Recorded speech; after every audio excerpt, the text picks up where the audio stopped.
because he got involved in politics.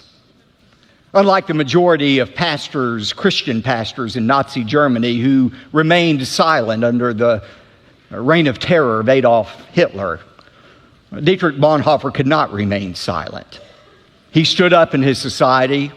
He spoke out against the evil of the government, and as a result, he lost his life. Dietrich Bonhoeffer, before he died, made this statement. He said, "Only he who believes is obedient, and only he who is obedient truly believes."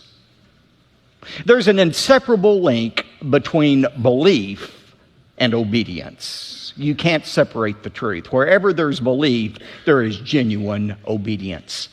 And we see that truth clearly illustrated in the story we're going to look at tonight. If you have your Bibles, I want you to turn to Daniel chapter 3. God gave Daniel the ability, remember, to interpret the dream of the evil king Nebuchadnezzar. And when Daniel recounted the dream and explained it to Nebuchadnezzar, remember Nebuchadnezzar's response? He fell down. He worshiped the God of Daniel, the Yahweh, the true God. And not only that, he elevated Daniel and his friends, Shadrach, Meshach, and Abednego, to places of prominence, of rulership in the Babylonian country.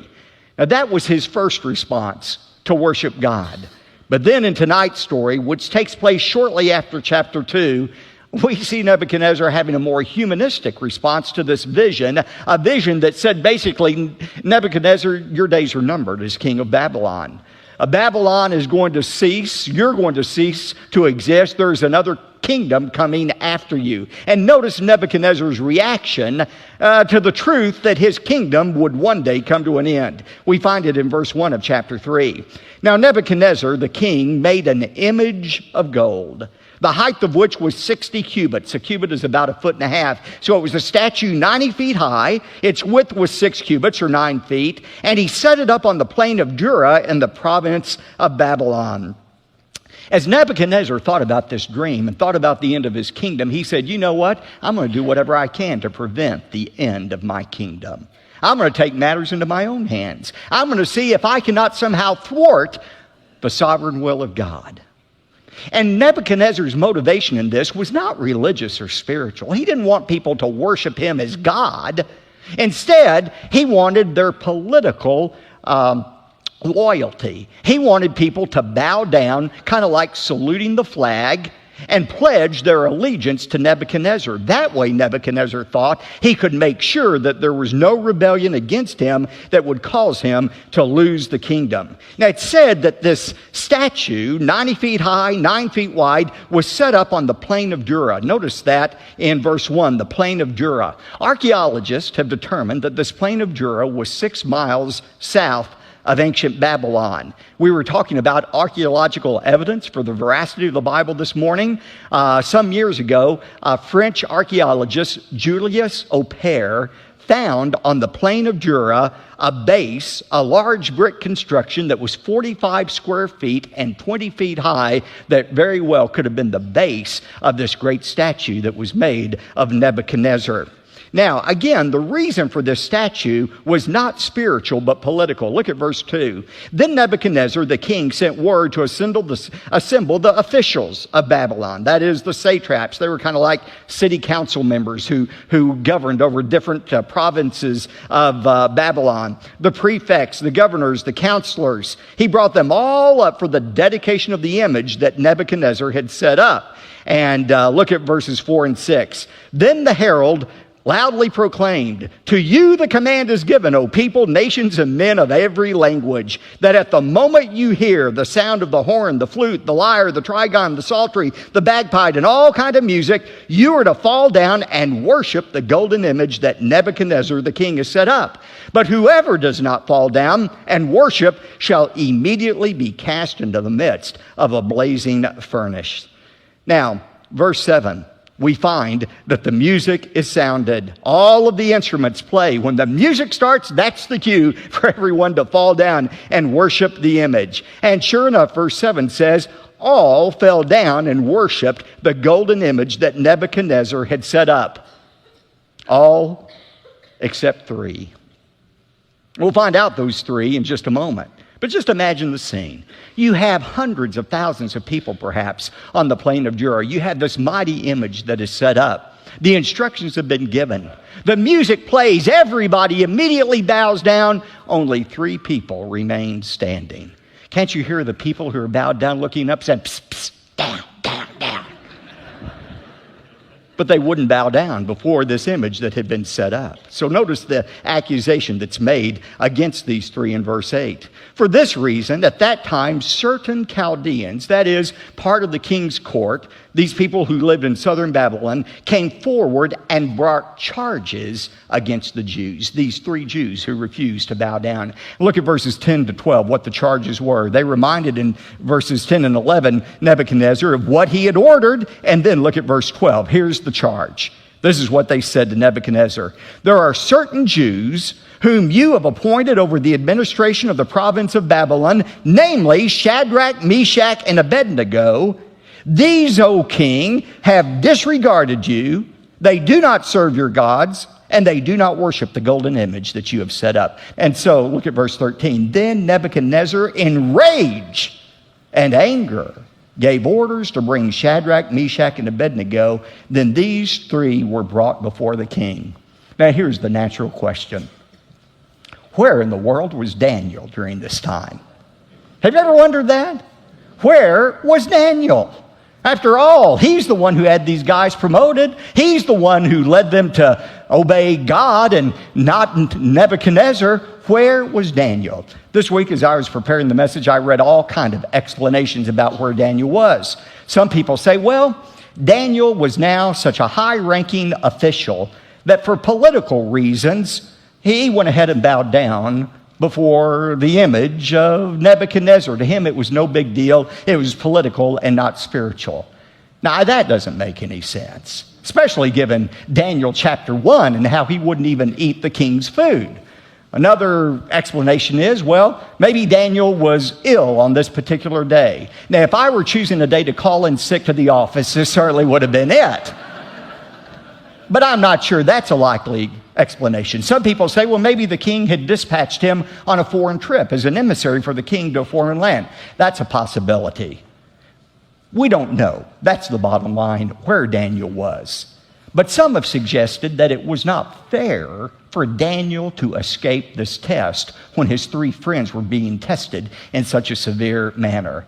And that's really not logical to say this isn't fair, because the fact is Daniel was about to be tested. He had already been tested in chapter 1, and the lion's den was waiting around the corner for him in chapter 6.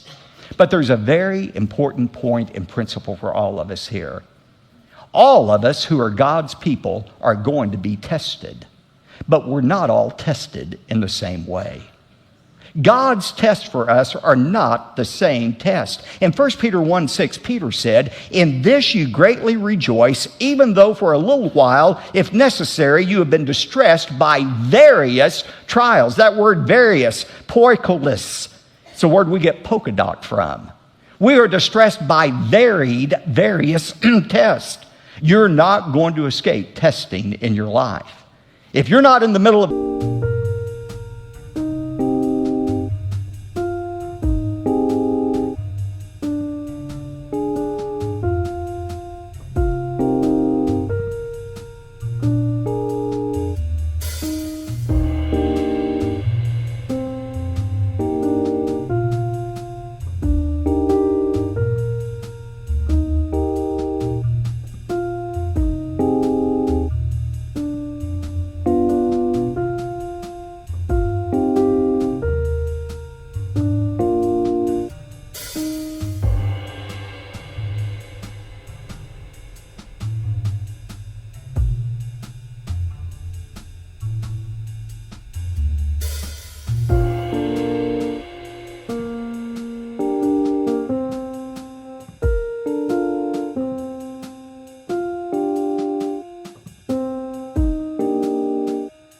a test right now, either you've already come through one, you're in the middle of the one, or you're getting ready to enter a test.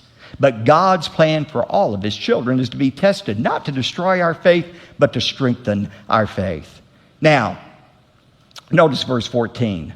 Nebuchadnezzar responded and said to them, to Shadrach, Meshach, and Abednego, is it true that you do not serve my gods or worship the golden image that I have set up? He said, maybe you all misunderstood, so let's try this again.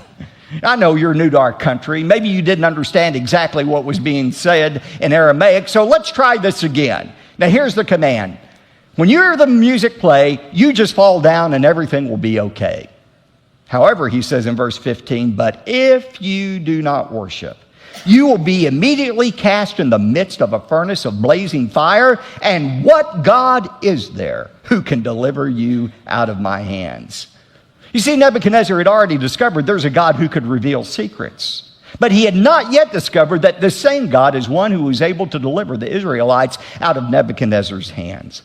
Now, think about these Hebrew youth. And remember, teenagers, they were about your age. They were probably about 17 or 18 at this time that they were going through this test. Think about how they could have rationalized not obeying God's commands. They could have come up with all kinds of excuses not to bow down before the golden image. But they knew what God had said. In Exodus 20, God was very clear. Thou shalt have no other gods before me. Thou shalt not make unto thee any graven image. Thou shalt not bow down to them, nor serve them. Now, they could have come up with all kinds of rationalizations about why to bow down. They could have said to themselves, well, you know what? I'm going to bow on my knees, but I'm not going to bow in my heart. In my heart, I'll still worship the only true God. Or they could have said, well, you know what? It doesn't make any sense for us to die in the fiery furnace. Why, if we die, we'll not be able to witness to Nebuchadnezzar and the Babylonians any longer. And surely God wouldn't want that to happen. They could have come up with all kinds of excuses for reasons not to obey God's command and bow down before the golden image. But notice what they said instead. Verses 16 to 18. These are some of my favorite verses in all of the Bible. Look at what they said to Nebuchadnezzar. They said in verse 16, "O Nebuchadnezzar, we don't even need to give you an answer concerning this matter. If it be so, our God whom we serve is able to deliver us from the furnace of blazing fire, and he will deliver us out of your hand, O king." But underline this verse 18, "But even if he does not, let it be known to you, O king, that we are not going to serve your gods or worship the golden image that you have set up." Now that's what you call faith. They said, "King, we believe our God is able to deliver us, and if he wants to, he'll deliver us out of your hands. But even if he chooses not to deliver us, we are still going to obey him." Ladies and gentlemen, that is faith. Obedience to God in spite of the circumstances. It's not always God's will to deliver us out of trials. It wasn't God's will to deliver Jesus out of suffering, or Peter, or Paul, or most of the apostles. God's will for them was death, but they still obeyed God. This is the perfect demonstration of what true faith is, obeying God regardless of what he does. Now look at verse 19, the execution of the sentence. "Then Nebuchadnezzar was filled with wrath, and his facial expression was altered toward Shadrach, Meshach, and Abednego." His face was just contorted. He was so angry. And he answered by giving orders to heat the furnace 7 times more than it was usually heated. The Aramaic here means Nebuchadnezzar was as angry as he could have been under the circumstances. And his anger, like anger always does, caused him to do something very irrational. You know, when you're angry, you are literally out of your mind. And that's what Nebuchadnezzar was, because he does a very irrational thing. He says, "I want that furnace heated up 7 times the normal heat." Now think about it. If he was really angry, as he was with these 3 men, he wouldn't want the temperature raised. He'd let it stay at the normal temperature so that they would suffer as long as possible in that furnace instead of being consumed immediately by it being 7 times hotter than it usually was. But Nebuchadnezzar wasn't rational. One commentator said Nebuchadnezzar's furnace was hot, but he himself got hotter. And when a man gets full of fury, he gets full of folly. Great words. Look at verse 21. "Then these 3 men were tied up in their trousers, their coats, their caps, and their other clothes, and they were cast in the midst of the furnace of blazing fire. For this reason, because of the king's command was urgent and the furnace had been made extremely hot, the flame of the fire slew those men who carried up Shadrach, Meshach, and Abednego. But these three men, Shadrach, Meshach, and Abednego, fell into the midst of the furnace of blazing fire, still tied up. Now look at God's miraculous delivery in verse 24. Then Nebuchadnezzar the king was astounded, and he stood up. Now, apparently, they had placed a chair for Nebuchadnezzar to sit in once the furnace door had been shut. And he was able to look in to see these three men.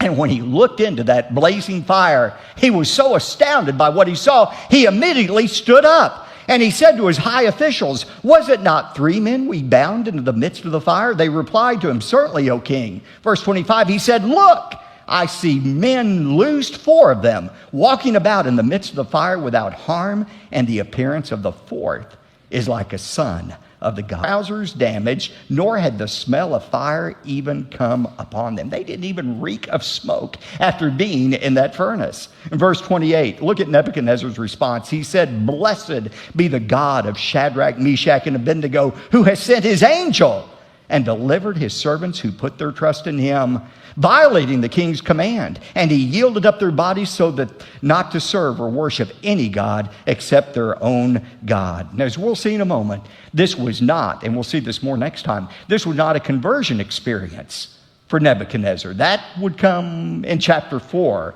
Nevertheless, there was still a command here that was given in verse 29. Nebuchadnezzar says, "Therefore I make a decree that any people, nation, or tongue that speaks anything offensive about the God of Shadrach, Meshach, and Abednego shall be torn limb from limb, and their houses reduced to rubbish heap, inasmuch as there is no exclusive worship." He has no tolerance for any false gods or any false idols.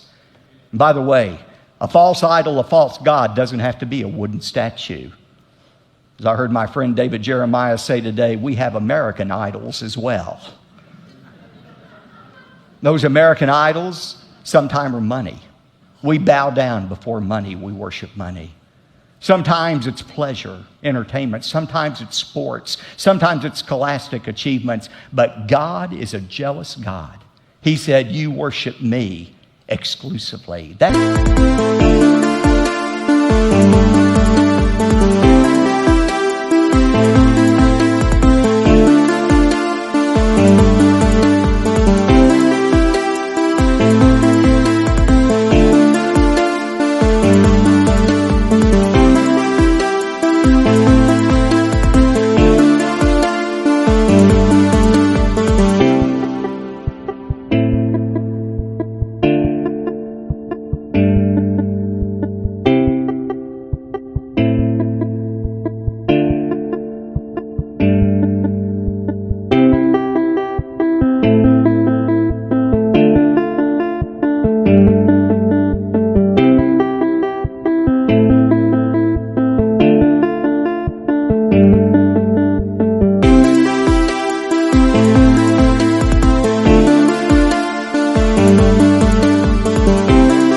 The kind of worship our God demands.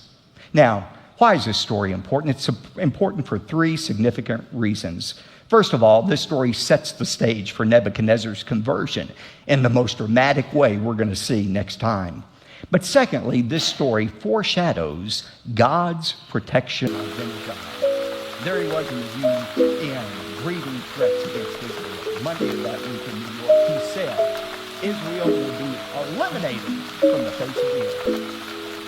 Now I'm going to make to you a prophecy that I promise will come true. This is an absolute 100% prophecy that will come true. President Ahmadinejad will be eliminated before Israel is eliminated. You can rest assured, because Israel is God's nation, and Israel has the promise of God's protection. God protected them for 70 years during that Babylonian captivity, and he will protect them until the end of time. But the third truth that you see in the passage is this. This passage reminds us of the importance of unconditional faith and obedience. Remember, true faith is not believing God is going to do what we want him to do. True faith is the resolve to obey God in spite of the circumstances. It's the faith that Job expressed when he said, though he slay me, yet